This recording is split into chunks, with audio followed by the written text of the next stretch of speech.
दोस्तों ये वीडियो बहुत ही इंपॉर्टेंट है। चेंज अ पर्सन, पर्सन व्यक्ति के बदलना, किसमें? डायरेक्ट से इनडायरेक्ट स्पीच में। ये जो चेंज अ पर्सन है, सन, जो बस नाम सुने हो तो यार कैसे चेंज होता है, 1 2 3 जो सन बोलते हैं सब बस सुना था ना, आज एकदम हल्का हो जाएगा।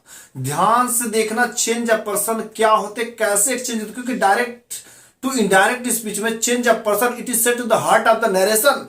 इसको नरेशन का हार्ट कहा जाता है। आपने चेंज अ पर्सन सीख लिया, समझ लिया, आधा नरेशन आपके मुट्ठी में हो गए। Half narration is in your hand and after that no nothing problem will be created to understand. So simply this video is so important for you. So don't go here and there. Only you stay here, right? तो हम लोग change a person में सबसे पहले हम लोग समझते हैं जो प्रोनाउंस टेबल है, याद होने बड़े जरूरी है। इस कारण से मैंने यहाँ पर बनाया चेंज अ पर्सन अर्थात प्रोनाउंस के टेबल। प्रोनाउंस का टेबल क्या है? Pronouns generally 3, first person, second person, third person. अब जो सब्जेक्टिव केस होते हैं, सब्जेक्टिव केस मतलब हमेशा भी सब्जेक्ट के जगह पाते हैं। कौन कौन है भाई? I, we, you, he, she, it, they. अब देखो फर्स्ट पर्सन में आई एंड वी है, हमेशा सब्जेक्ट के जगह पे आते हैं। I am a good boy, I am a student, I am a teacher, ये हमेशा सब्जेक्ट के जगह पे आते हैं। अब देखो आई है, यह सिंगुलर का काम करता है, यस से सिंगुलर है। वी प्लूरल मतलब फर्स्ट पर्सन में सिंगुलर और प्लूरल दोनों है। सेकेंड पर्सन में ओनली यू है। अब देखो यू सिंगुलर का भी काम करता है, प्लूरल का भी करता है। कहा जाता ना कि एक बाप का अकेला औलाद है, अच्छा होगा तो भी उसी के साथ, बुरा होगा तो भी उसी के साथ, अच्छा जो कुछ भी काम होगा अच्छा बुरा सब उसी के साथ होगा ना। वैसे सेकंड पर्सन में बस एक ही बंदा है, यू। अब इस सिंगुलर का भी काम करेगा, प्लूरल का भी काम करेगा, दोनों काम करता है। लेकिन थर्ड पर्सन में यहाँ पर 4 लोग हैं, ही, सी, इट, दे, 4 लोग। यदि कोई नेम आ जाता है ना, मेल का नेम आएगा तो ही के जैसे काम करते हैं, फीमेल का नेम आएगा तो सी के जैसे काम करते हैं, कोई ऑब्जेक्ट का आएगा तो इट, और ज्यादा लोगों की बात आएगी तो दे के जैसे काम करते हैं। इसमें भी सिंगुलर और प्लूरल है, ही, सी, इट सिंगुलर का काम करते हैं और दे हमारा प्लूरल होता है। तो यहां पर भी सिंगुलर प्लूरल, यहां पर भी सिंगुलर प्लूरल, यहां पर भी सिंगुलर प्लूरल, इसका ध्यान रखना बड़ा जरूरी है, राइट। अब देखो आई का ऑब्जेक्टिव केस मी होते हैं, राइट। यू नो मी, तुम मुझे जानते हो, मी ऑब्जेक्ट में, इसमें ये सब घर के आगे यूज होते हैं। सब्जेक्ट हमेशा घर के आगे या हमेशा in the front of the sentence, but object always in the last of the sentence. Subject always comes, mostly times comes in the starting of the sentence, but object comes in the last of the sentence. So don't be confused. You know me, तुम मुझे जानते हो, me it's the last. It means तुम मुझे जानते हो, me पीछे, घर के पीछे भाई, कंफ्यूज होने की जरूरत नहीं है।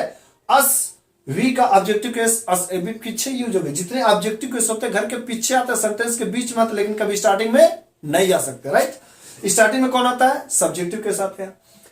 यू का यू ही होता है, ही का हिम होता है, सी का हर होता है, इट का इट होता है, दे का देम होता है, राइट।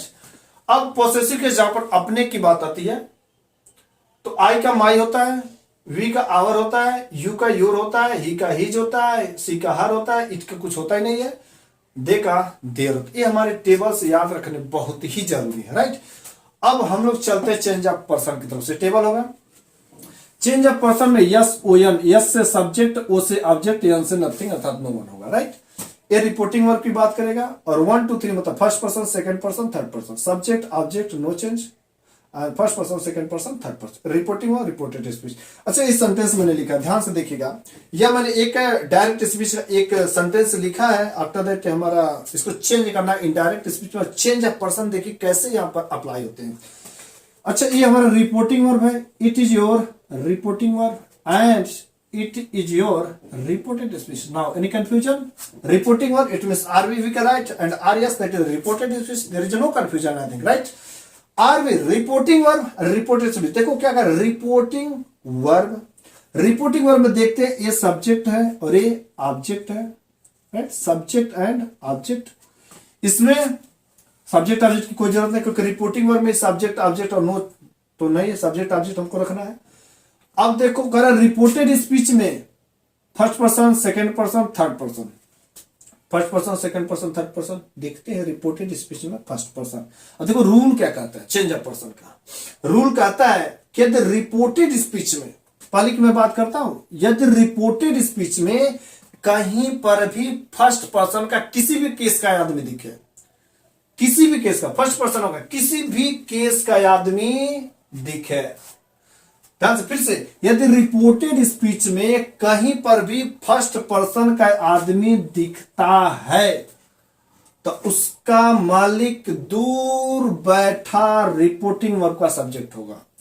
उसका मालिक दूर बैठा रिपोर्टिंग वर्ब का सब्जेक्ट होगा। अब देखो सब्जेक्ट उसका मालिक कौन होगा? रिपोर्टिंग वर्ब का सब्जेक्ट। अब इसका मालिक खुद नहीं होगा। आप लोग को घर में कभी कभी कोई गार्जियन नहीं रहते, कोई पेरेंट्स नहीं रहते, तो वहां पर होते क्या है कि पूछा जाता है यार तुम्हारे घर का काम किसके अनुसार होते हैं, तो कोई कहता है अरे हमारे घर का तो काम मामा करते हैं, हमारे घर का काम तो मौसा देखते हैं। अच्छा कुछ भी काम तेरे घर पे कराना और पूछना किससे है? मामा से। उधर से हाँ मामा कैसे होगा तो बताना, मौसा से पूछना होगा। ऐसा भी होता है कि नहीं होता? तुम्हारा घर या लेकिन जिम्मेदार कौन रहा? अब देखो यदि वो बंदा जैसा रहेगा ना वैसा तेरे को चेंज करेगा। जैसा उसकी भावना रहेगी, जैसी उसकी थिंकिंग रहेगी, वैसे तेरे घर का गाइडिंग करेगा ना। यदि सपोज दैट पियक्कड़ है, ड्रिंकर है, तो तेरे को भी पक्का एक दिन ड्रिंकिंग करा देगा। यदि वो अच्छा है तो तेरे घर को भी अच्छे से चलाएगा। यदि वो लुटाने वाला है तो तेरे घर को भी लुटाने वाला है। यदि वो फैशनेबल है तो वो तेरे को भी फैशनेबल बनाएगा। वह जैसा रहेगा वैसा ही तेरे को बनाएगा, क्योंकि कहा जाता है संगत का प्रभाव पड़ता है। वह उसके अकॉर्डिंग हुआ तो वह अपने थिंकिंग के अकॉर्डिंग तेरे घर को चलाएगा। ऐसा हो जाए वैसा हो जाए। हाँ अब देखो यहां पर देखते हैं, जब कह रहा है कि फर्स्ट पर्सन की चेंजिंग सब्जेक्ट के अनुसार, अब यहां पर जो बैठा रहेगा अपने ही अनुसार में चेंज करेगा, अपने ही अनुसार चेंज करेगा। यहां पर थर्ड पर्सन रहेगा तो कहेगा तू भी बेटा थर्ड पर्सन का हो जा। सेकंड पर्सन करेगा तो तू भी सेकंड पर्सन का हो जा। जैसा वैसा बन जा। मैं जैसा हूं तेरे को वैसा ही बनाने का, because I am interested in the English, so I will try to speak in the English, I will try to create interest in the English. आप मेरे साथ जुड़ेंगे तो इंटरेस्ट किस में क्रिएट होगा? इंग्लिश से, क्योंकि आप जैसा संगत वैसा, मैं जैसा हूं तेरे को वैसा ही बनाने का कोशिश करूंगा। फर्स्ट पर्सन की चेंजिंग सब्जेक्ट, फर्स्ट पर्सन का मालिक दूर बैठा सब्जेक्ट होगा। यहां पर जिस भी पर्सन का आदमी रहेगा वो वैसा ही इसको बनाएगा। राइट, बातें क्लियर हुई? थर्ड पर्सन का तो थर्ड पर्सन बनाएगा, सेकंड पर्सन है तो सेकंड पर्सन बनाएगा, फर्स्ट पर्सन है तो फर्स्ट पर्सन बनाएगा। लेकिन यहां पर फर्स्ट पर्सन का कहीं पर भी दिखे तभी। राइट, अब इसको चेंज करते हैं। देखो कैसे चेंज करेंगे। सेड टू आया तो इसको हम टोल्ड में करेंगे। It means I told me, right, that. अब फर्स्ट पर्सन की चेंजिंग सब्जेक्ट, अब ही यहां पर है तो यहां पर ही का सब्जेक्टिव केस, यहां पर देखेंगे तो सब्जेक्ट में आया तो इसका सब्जेक्टिव केस ही देखेंगे। It means that he, subject में क्योंकि ही का तो ही बैठेगा ना, इज एमआर वाजिबर में ही वाज अ स्टूडेंट। बातें क्लियर हुई? He was a student, is MR change हो जाएंगे। राइट, समझ आया? दूसरा देखते हैं। अब देखो कह रहा है फर्स्ट पर्सन का होगा। अब दूसरा कह रहा है यदि कहीं पर भी रिपोर्टेड स्पीच में सेकेंड पर्सन का आता है, रिपोर्टेड स्पीच में कहीं पर भी सेकंड पर्सन, फर्स्ट पर्सन आया तो उसका मालिक सब्जेक्ट है, दूर बैठा रिपोर्टिंग का सब्जेक्ट। और रिपोर्टेड स्पीच में कहीं पर भी सेकंड पर्सन आया, देख किधर को सेकंड पर्सन आया कि नहीं आया। अब सेकंड पर्सन कहीं पर भी आएगा तो इसका मालिक कौन होगा?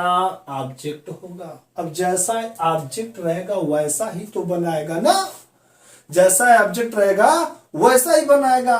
फर्स्ट पर्सन का था तो सब्जेक्ट पर डिपेंड था, सेकंड पर्सन का था तो ऑब्जेक्ट पर डिपेंड, और यदि थर्ड पर्सन का तो बिल्कुल थेथा रहेगा, बिल्कुल हैबिचुअल बंदा है, बिल्कुल चेंज नहीं करेगा। जा तू चेंज हो, मैं नहीं चेंज होगा, एकदम बिल्कुल हैबिचुअल फैक्ट है, बिल्कुल ये चेंज ही नहीं होता। थर्ड पर्सन कहीं पर भी आता है, बस चेंज कौन हो रहा है? फर्स्ट पर्सन और second person. Right, second person का मालिक हमारा ऑब्जेक्ट होगा। सी सेड टू को चेंज की किसमें? टोल्ड में। सी टोल्ड हिम दैट।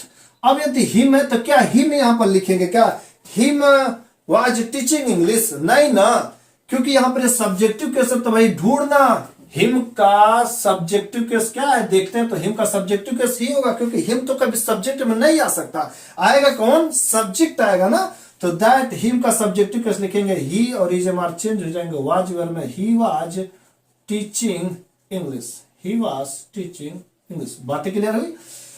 तो फर्स्ट पर्सन का मालिक रिपोर्टिंग वर्ब का सब्जेक्ट और सेकंड पर्सन का मालिक रिपोर्टिंग वर्ब का ऑब्जेक्ट। अब देखो यदि एक ही सेंटेंस में दोनों आ जाए, याद रखेंगे कि यहां पर केस एक जगह की बात कर रहे हैं। केस अर्थात जैसे कहा जाता है जूता हमारा कितना भी महंगा हो जाए, चमड़ा का हो चाहे किसी भी चीज का हो, जूता हमेशा पैर में ही रहेगा, उसको सर पे कभी नहीं पहन सकते हैं। हमारा जो इयरिंग है, इसको इयरिंग में हमेशा ईयर में यूज करते हैं, कभी इसको लेग में नहीं यूज कर सकते। जिसका जहां पर प्लेस होता है वहीं पर रखेंगे भाई। चाहे कुछ भी चीज का बनाओ, चमड़े का यदि जूता बना तो पैर में ही रहेगा, सोने का यदि जूता बन जाए तो भी पैर में ही रहेंगे। किसी भी चीज का बन जाए, जूता है तो जूता किसी भी चीज का हमेशा उसका जगह पैर में ही है। राइट, बातें क्लियर हो रही है। अब हम लोग देखते हैं सी सेट में जगह कभी नहीं चेंज होंगे। अब यहां पर देखते हैं, यहां पर फर्स्ट पर्सन का भी आदमी है और सेकंड पर्सन का आदमी। केस देखेंगे, फर्स्ट पर्सन सब्जेक्ट है, सेकंड पर्सन का पॉसेसिव केस है। फर्स्ट पर्सन का मालिक सब्जेक्ट है, सेकंड पर्सन का मालिक ऑब्जेक्ट है। राइट, तो सी सेड को किए चेंज टोल्ड में, सी टोल्ड मी, कंजंक्शन लगाया दैट, फर्स्ट पर्सन का मालिक सब्जेक्ट सी। अब ते बेटा थर्ड पर्सन का सी है तो तेरे को किस में बनाएगा, सी में ही बनाएगा। इट में सी और है जब किस में हो जाएंगे, हैड में। अब रहे पास सेकंड पर्सन मी है। अब मी का यदि मैं मी करूंगा तो बिल्कुल गलत है, मी का मी थोड़ा होता है, पॉसेसिव केस है। हाँ? मी बुक का होता है जी, नहीं ना, मी का पॉसेसिव केस माई होंगे, जगह हमेशा सेम रहेंगे। पॉसेसिव केस में ही बंदा बैठेगा, चाहे चमड़े का हो चाहे किसी चीज का, जगह तो पैर में ही रहेंगे। It means my book. Right, जगह सेम रहेंगे, पैर का पैर में ही, चमड़े का हो, सोने का हो, चाहे जिसके भी किसी भी केस का हो, जो केस होंगे जगह होगा हमेशा सेम ही होंगे। Right, she told me that she had my book. Right, you said to पापा, इधर को देखते हैं, यू सेड को हम लोग चेंज किए टोल्ड में, यू टोल्ड पापा दैट। अब देखो थर्ड पर्सन का आया और यहां पर फर्स्ट पर्सन का ऑब्जेक्टिव कैसा आया, समझते हैं। कह रहा है कि फर्स्ट पर्सन सब्जेक्ट के अनुसार, फर्स्ट पर्सन इधर को आया, सब्जेक्ट है इसका मालिक। सेकंड पर्सन का ही है पर नहीं, थर्ड पर्सन का ही है। हाँ, थर्ड पर्सन बिल्कुल हैबिचुअल बंदा, थर्ड बिल्कुल नो चेंज, कुछ भी तो बोल, मैं तो वही रहूंगा, संडे जैसा सोएंगे, कुछ ना, nothing, don't change. That she और वाज वेयर हैड बीन में, she had been teaching, she had been teaching और फर्स्ट पर्सन सब्जेक्ट यू का ऑब्जेक्टिव केस, क्योंकि जगह वही जगह यू का ऑब्जेक्टिव केस यू ही होगा। It means you. राइट, बातें क्लियर है, समझ मजे आ रहे कि नहीं मजा आ रहे? आज देखो यार कैसे नहीं समझ आएगा, आएगा तेरे को आएगा। बस एक सेंटेंस और देख लेते हैं। They said to me, it means they लिखते हैं ना, सेड को टोल्ड में करते हैं, they told me that. Right, first person आया, फर्स्ट पर्सन का मालिक सब्जेक्ट है, सेकंड पर्सन तो कोई आ रही है, तो दे सी टू मी, उसने मुझसे कहा, आई हैव नो प्रॉब्लम, मेरे पास कोई दिक्कत नहीं है। उसने मेरे से कहा, आई हैव नो प्रॉब्लम। यहां पर क्या हो जाएंगे, सिंगुलर केस है कि नहीं है, सिंगुलर केस है ना, तो दे का सिंगुलर केस ही रखेंगे। दे का सिंगुलर केस है तो थर्ड पर्सन का। अब सिंगुलर केस में ही भी रख सकते हैं, सी भी रख सकते हैं, ज्यादा लोग रहेंगे तो भाई दे ही रखेंगे, तो हम लोग दे ही यूज करते हैं। दे भी यूज कर सकते हैं, यदि हम लोग चाहेंगे तो ही भी यूज कर सकते हैं, सी भी यूज कर सकते हैं। हैज हैव को हैड में, दे हैज नो प्रॉब्लम, लेकिन मोरली बुकों में हम लोगों को दे ही दिया रहता है तो दे चेंज करते हैं। लेकिन हम लोग आई सिंगुलर है तो सिंगुलर वाला की जगह हम लोग ही भी रख सकते हैं और सी भी, क्योंकि हमारे नंबर्स नहीं बदलने चाहिए। सिंगुलर है तो सिंगुलर रहना चाहिए, प्लूरल है तो प्लूरल रहना चाहिए, ऐसा होता है। अब यदि कभी कभी ऐसे भी आ जाते हैं, कंफ्यूज करता है, जैसे दे दिया ही said to him we are disturbing you, right? It means he said to, it means इसको चेंज करेंगे, he told him that, first person की चेंजिंग सब्जेक्ट का। अब रही बात है प्यूरल केस है तो थर्ड पर्सन का प्यूरल तो क्या करेंगे, दे लिखेंगे। It means they is am are was were में, they was disturbing you, second person object का, इट मीन्स ऑब्जेक्ट क्या होगा, हिम। दे वार, वाज नहीं होंगे, दे वर होंगे। राइट, तो ही टोल्ड हिम, देखो यहां पर प्यूरल केस आया तो फर्स्ट पर्सन की चेंजिंग सब्जेक्ट और थर्ड पर्सन में प्यूरल का होता है, दे होता है। They is am are was were में तो they were disturbing, second person की चेंजिंग ऑब्जेक्ट की काटे तो हिम का ऑब्जेक्टिव केस हिम होता है। राइट, तो इस तरीके से हमने देखा चेंज ऑफ पर्सन, बड़े ही कॉन्सेप्ट जो क्लियर होंगे। क्लियर यदि नहीं हुआ होगा एक बार में तो इसको एक बार और चेंज करके देख लो, एक बार और देख लो, क्यों नहीं होगा यार, बड़े आसान है, जिनको समझना बड़ा जरूरी होता है। तो ये वीडियो आपके लिए बहुत ही इंपॉर्टेंट था। समझ आया होगा तो कमेंट बॉक्स में रिप्लाई देना यार कैसा रहा मेरा वीडियो। यदि आप रिप्लाई नहीं देते तो आप मेरा मोटिवेशन लेवल नहीं बढ़ता है। It's necessary to increase my motivation level. So I think दोस्तों बातें समझ आई होंगी, तो प्लीज आप लोग मेरा साथ दीजिए। अभी तक सब्सक्राइब नहीं किया तो सब्सक्राइब करिए।